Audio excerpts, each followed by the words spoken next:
Please subscribe and you can download this code from description below. Creating an icon in memory using the win32 API in Python can be a useful task when working on GUI applications or any scenario where you need to manipulate icons dynamically. In this tutorial, we'll walk through the process of creating an icon in memory using the types library to interact with the win32 API. We'll also provide a code example to illustrate each step. Prerequisites. Let's get started. First, you need to import the necessary libraries and functions.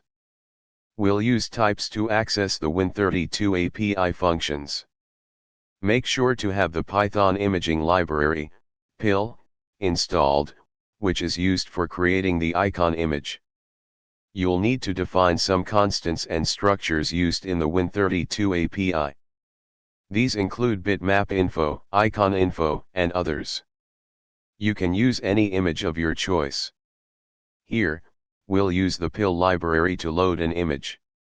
Now, we need to convert the loaded image to an bitmap handle, which is compatible with the win32 API.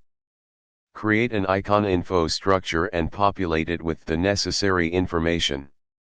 We're assuming the image should be treated as an icon.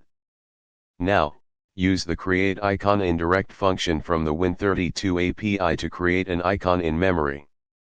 You can use the icon handle with your GUI application to set window icons or perform other tasks that require an icon. Make sure to release the resources when you're done with the icon. Here's a complete example combining all the steps. That's it. You've created an icon in memory using the win32 API in Python. You can now use this icon as needed in your application. ChatGPT.